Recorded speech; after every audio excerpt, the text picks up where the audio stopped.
सभी को हमारे YouTube चैनल पे आपका स्वागत है। पिछले चैप्टर में हमने पढ़ा है कि इसेंशियल एलिमेंट्स ऑफ एग्रीमेंट है ना, वैलिड कॉन्ट्रैक्ट कैसे बन सकते हैं, contract essential elements of valid contract है ना, ये सब पढ़ा है। तब अगला क्वेश्चन जो हमारा बनता है इंडियन कॉन्ट्रैक्ट एक्ट का, वो क्वेश्चन नंबर 3 है डिफाइन एग्रीमेंट। कॉन्ट्रैक्ट कैसे बनता है पढ़ लिया हमने, कॉन्ट्रैक्ट की डिफिनेशन पढ़ ली, इंट्रोडक्शन पढ़ लिया, मीनिंग पढ़ ली। अब बात करते हैं डिफाइन एग्रीमेंट। डिफाइन एग्रीमेंट को डिफाइन कौन सा सेक्शन करता है मित्रों? एग्रीमेंट को डिफाइन करता है सेक्शन 2E है ना। एग्रीमेंट कैसे बनेगा? जैसे कोई व्यक्ति ए है, वो किसी व्यक्ति को ऑफर देगा है ना। जैसे आपको हमने पिछले में सिलेबस में बता दिया था कि कोई व्यक्ति क्या करेगा, ऑफर जनरेट करेगा। ऑफर कौन दे रहा है? Money view app. Money view app है, ऐप ये क्या देता है? पैसा देता है। ऑफर दे रहा है मनी व्यू ऐप, और इससे पैसा ले कौन रहा है? इससे पैसा कौन ले रहा है? अमन ले रहा है। अमन ले रहा है। तो मनी व्यू ने ऑफर निकाला कि भाई साहब आप, मनी व्यू ने हमारे सारे डॉक्यूमेंट चेक किए, सारे डॉक्यूमेंट चेक कर लिए। मनी व्यू या फिर कोई भी और संस्था हो, ऐसे ही हम एक स्ट्रक्चर बता रहे हैं बना के एग्जाम्पल के रूप में। मनी व्यू ने कहा कि 10,000 रुपये आपको लोन के लिए ऑफ़र किए जा रहे हैं, जिसमें आपका 1,500 रुपये प्रोसेसिंग फ़ीस कटेगा। ठीक है, तो आपको खाते में मिलेंगे 8,500 रुपये, और आपको इसकी 4 किस्तें देनी होंगी। ठीक है, 4 किस्तें कितने कितने की होंगी? 2,500 हज़ार की होंगी। ऐसा ऑफ़र निकाल दिया मनी व्यू ने, क्योंकि हमने अपने डॉक्यूमेंट दिए थे लोन सेक्शंस के लिए, और आपके जो अकाउंट में पैसा जाएगा, डिस्बर्सल होगा, वो कितना होगा? 8,500। हमें ऑफ़र अच्छा लगा, मनी व्यू ने ऑफ़र दिया, हमें ऑफ़र अच्छा लगा, तो हमने यहाँ पर क्या दी? अपनी एक्सेप्टेंस दे दी। हमने अपनी एक्सेप्टेंस दे दी कि ठीक है, आपका ऑफ़र स्वीकार है। तो हम दोनों के बीच एक एग्रीमेंट बन रहा है। अब पहला हो गया ऑफ़र, दूसरा हो गया एक्सेप्टेंस। इसने ऑफ़र दिया, हमने एक्सेप्ट कर लिया। अब बचा क्या?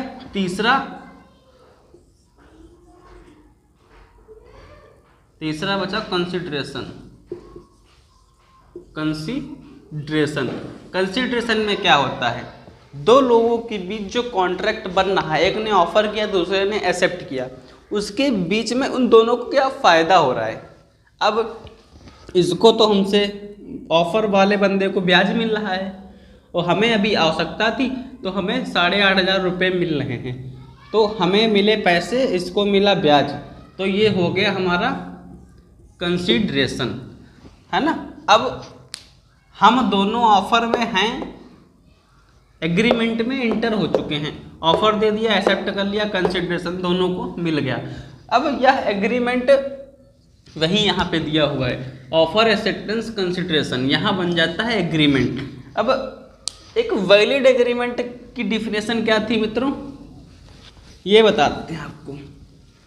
तो परीक्षा में पूछा जाए कि आप एक डिफाइन करें एग्रीमेंट क्या होता है, कैसे बनता है, तो लिखोगे section 2E offer acceptance consideration, उसके बाद बनेगा एग्रीमेंट। एग्जाम्पल में जो आपको बताया है उस तरीके से आप बना के लिख देना है ना। अब यहाँ पे एक सेक्शन है सेक्शन 2H। सेक्शन 2H क्या बोलता है? एन एग्रीमेंट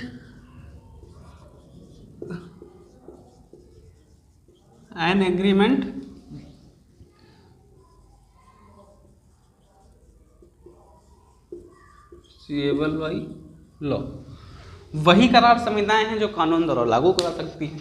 अब ये जो हमने आपको एक एग्जाम्पल दिया था, यहाँ पर तो कॉन्ट्रैक्ट बन जाएगा। अब यहाँ पर कोई बंदा ए है, बी को मारने के लिए कोई कॉन्ट्रैक्ट देता है हमें, है ना, कि जाओ, ए ने कॉन्ट्रैक्ट दिया बी को कि सी को मार दो। अब ये वाला कॉन्ट्रैक्ट एक वैलिड कॉन्ट्रैक्ट नहीं बनेगा। क्यों नहीं बनेगा? क्योंकि सेक्शन 26, 27, 28 में ये बोला गया है, इंडियन कॉन्ट्रैक्ट एक्ट के कुछ चीज़ें वहाँ पे दी गई हैं, जैसे शादी, सट्टेबाजी, जुआ, इन सब वगैरह में दिया गया है कि इन सब का जो तुम्हारा कॉन्ट्रैक्ट बनेगा वो कॉन्ट्रैक्ट जीरो रहेगा, वाइडेबल रहेगा। क्यों? क्योंकि कानून किसी को मारने की सलाह नहीं देता है, कानून किसी को जुए के लिए बाध्य नहीं करता है, कानून ज़बरदस्ती विवाह वगैरह नहीं कराता है, लड़कियां नहीं बिचवाता है। तो ये जो कॉन्ट्रैक्ट होंगे वो आपके वाइडेबल होंगे, है ना।